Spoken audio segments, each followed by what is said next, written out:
Terima kasih pengacara majlis. Bismillahirrahmanirrahim. Assalamualaikum warahmatullahi wabarakatuh. Dan salam sejahtera. Selamat pagi. Yang bahagia Tan Sri Datuk Seri Idris Yusof, Pro Chancellor UiTM, dan juga abang tua saya sebagai mantan Menteri Pendidikan Tinggi Malaysia. Yang berbahagia Dato' Dr. Muhammad Nur Hassan Azman, Ketimbalan KSU, Profesor Azlinda, pengarah, Naib Chancellor kita, Dr. Syarin,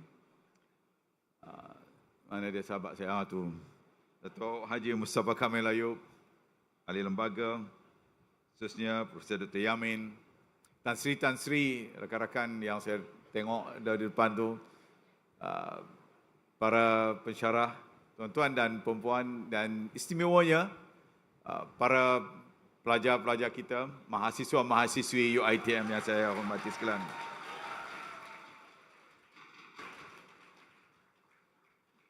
Pagi ini agak bersejarah kepada saya, khususnya kerana saya dapat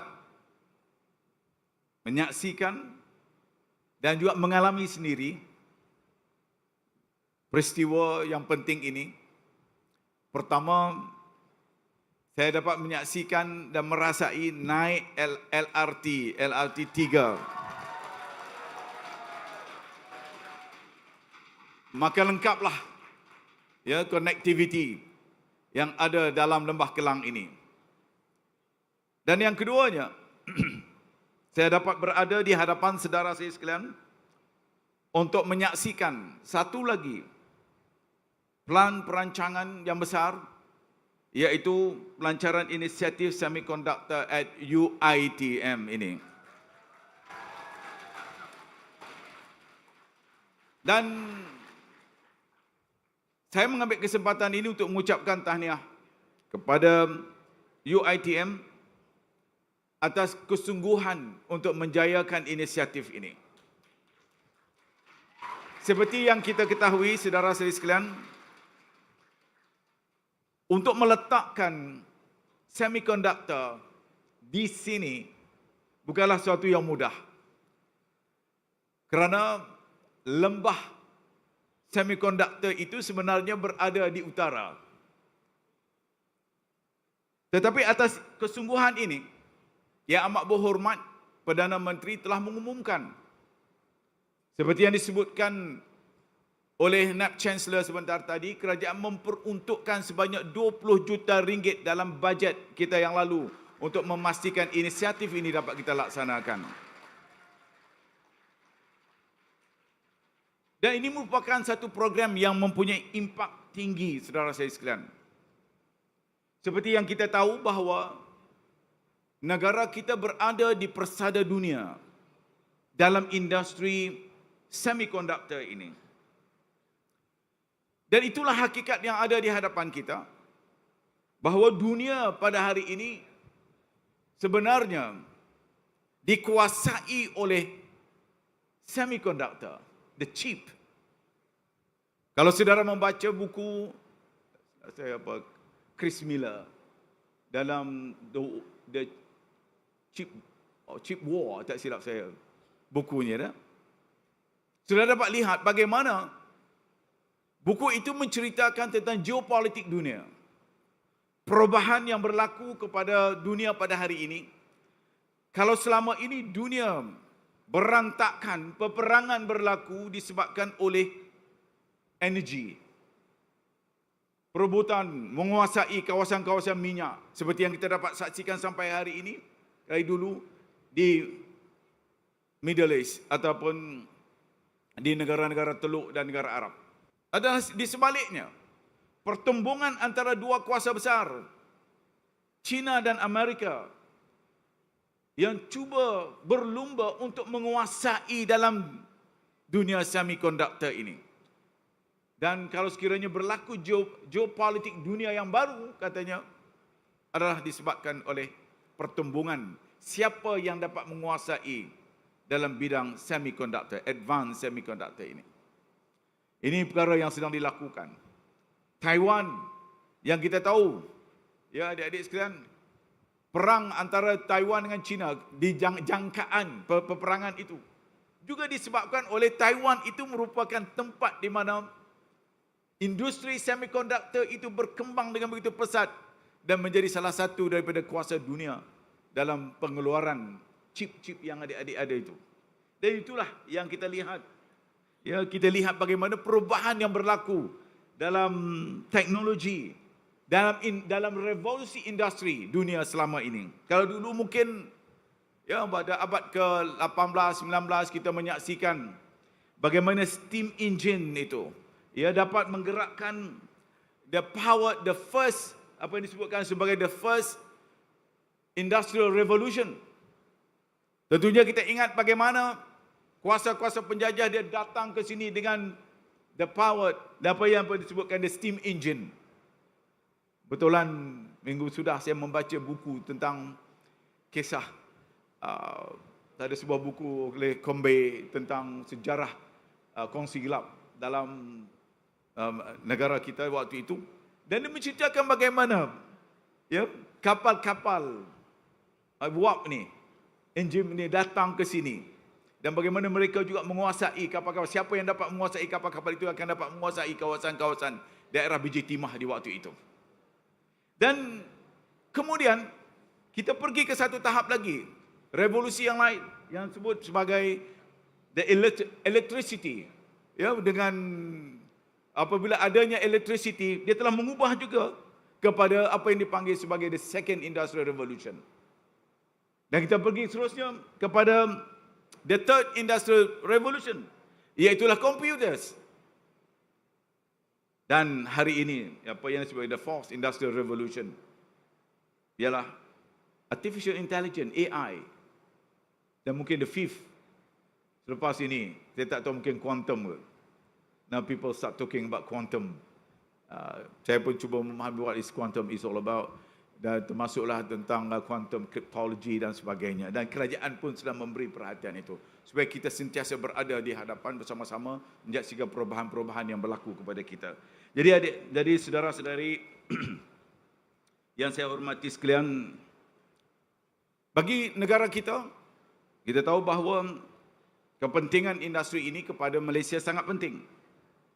Dan seperti yang disebutkan tadi, Malaysia adalah antara negara pengeksport semikonduktor terbesar dunia dan menguasai 13% daripada aktiviti pemasangan, pengujian dan pembungkusan semikonduktor global, manakala sektor E&E pula menyumbang lebih daripada 40% daripada keseluruhan ekspor negara kita.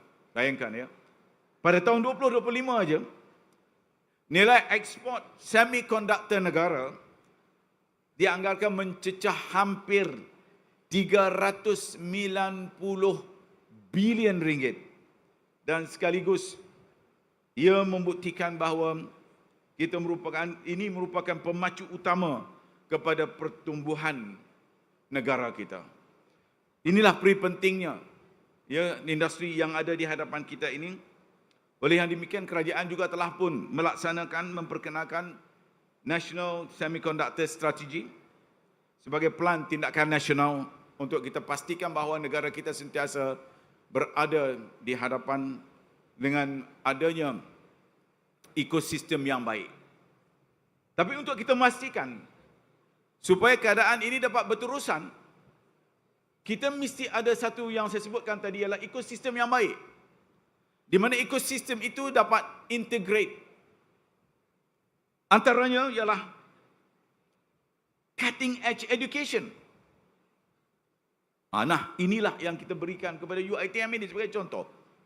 Kalau sebelum ini kita berikan kepada USM, tapi kita memberi keyakinan bahawa UiTM mampu menjadi host dan melaksanakan agenda besar ini selain daripada USM, dan begitu juga dengan beberapa universiti RU kita yang lain. Makanya UiTM perlu berganjak ya dari segi kurikulumnya yang saya sebutkan tadi sebagai cutting edge educationnya. Kerana saudara pun perlu berada di hadapan. Kalau sekiranya kurikulum kita masih lagi berteraskan kepada sistem yang lama, maka kita tidak akan dapat bersaing dengan apa yang ada di hadapan kita. Yang keduanya ialah berkaitan dengan dalam konteks universiti juga, mesti ada interdisciplinary research. Dalam dunia AI pada hari ini, tak boleh hanya semata-mata tertumpu kepada satu bidang saja. AI is about interdisciplinary. And AI juga orang bercakap tentang ada benda yang tak pernah kita terfikirkan, bahawa kita terlalu memikirkan bahawa AI ini hanya semata-mata berkaitan dengan technical. It's not about technical alone. People are now talking about how can we embed moral, ethical values into AI's curriculum. You go and you read all the good books, yeah, by Mustafa Sulaiman sebagai contoh. You can see the next wave, he's talking about the wave, the next wave is the wave. There's a new wave, but at the same time, they kata, everybody is concerned about what will happen next to humankind. How they will drive their life. Yeah. Sebab bila kita dah tak ada apa, semuanya ada, semuanya boleh dicari jalan, termasuk memilih antara jalan ini, jalan itu, hidup ini yang macam ini, hidup yang macam itu.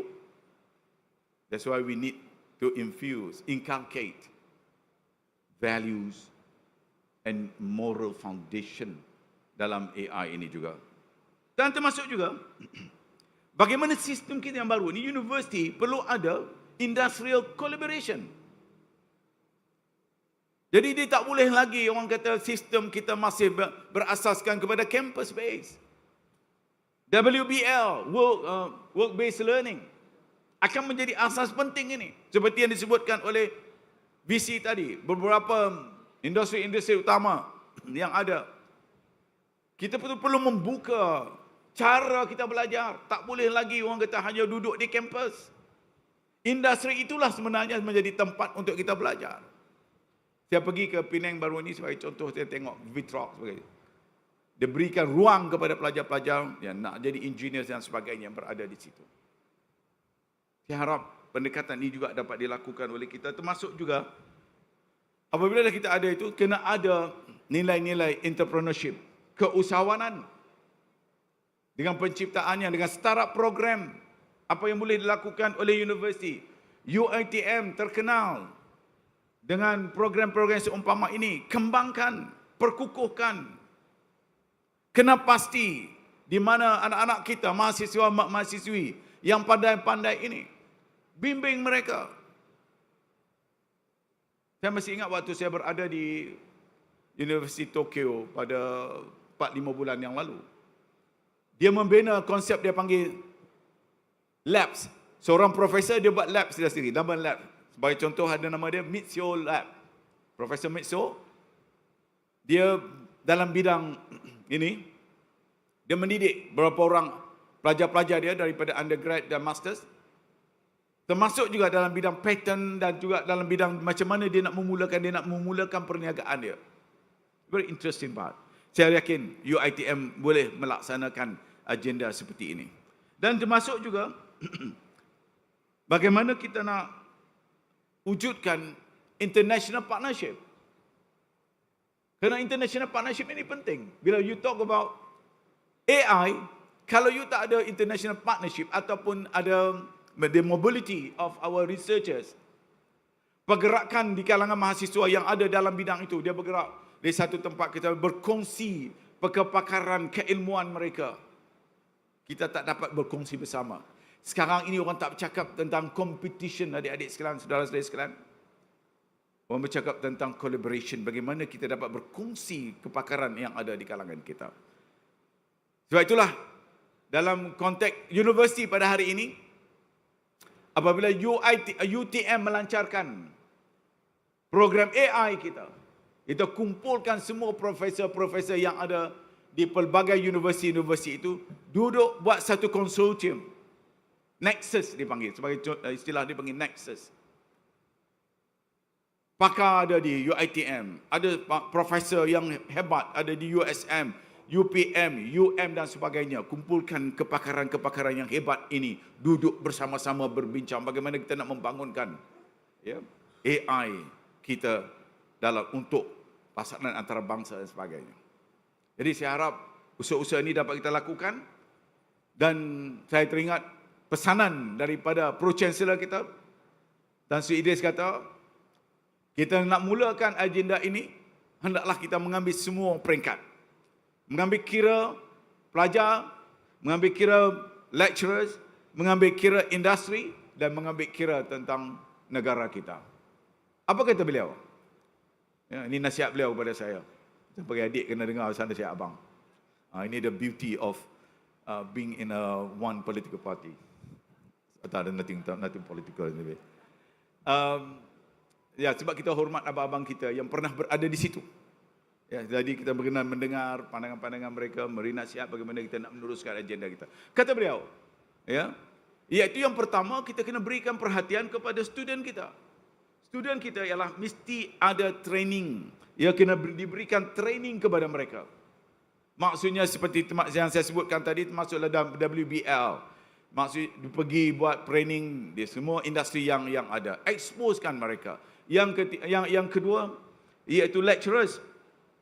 Lecturers pun kena reskilling and upskilling. Kan? Dan inilah yang saya minta kepada KP. Saya kata, boleh tak sabbatical, cuti untuk profesor-profesor ni yang nak ambil sabbatical. Tak payahlah semata-mata hanya pergi kena masuk ke universiti, pilih universiti ini, nak ambil 9 bulan cuti, 6 bulan cuti, kena pilih universiti itu, kena pilih universiti ini. Saya tengok, dunia sudah berubah. Profesor-profesor dalam bidang engineering, sebagai contoh, dalam bidang AI dan sebagainya. Dia tak perlu pun pergi nak pilih universiti kat California dan sebagainya. Pergi masuk the best industries yang ada, dan itu sepatutnya dianggap sebagai salah satu daripada programnya, sabbatical program. Dan penilaian yang perlu dibuat kepada mereka juga berasaskan kepada industrial attachment. Masalah kita bila kita nak buat ni, kita tak masukkan itu sebagai salah satu syarat. Sekarang saya kata kena ubah. Kena ubahkan perkara itu. Dan last sekali, yang kata Tan Sri sebut tadi tentang industri. Industri kena bukakan ruang ini untuk work-based learning ini. Dan sebab itu saya seru juga kepada pemain-pemain utama. Tan Sri, Datuk Sri yang ada daripada industri-industri yang ada bersama-sama. Berikan ruang itu kepada pelajar-pelajar kita, mahasiswa-mahasiswa kita. Kerana talent is very important. Sebab itu kita kena bina talent ini. Talent untuk kita bina dalam bidang-bidang seperti ini ialah mereka perlu berada di industri-industri yang berkenaan. Tengok pemain-pemain yang ada di kalangan kita pada hari ini, kita harap ianya dapat disambut dengan sebaik-baiknya.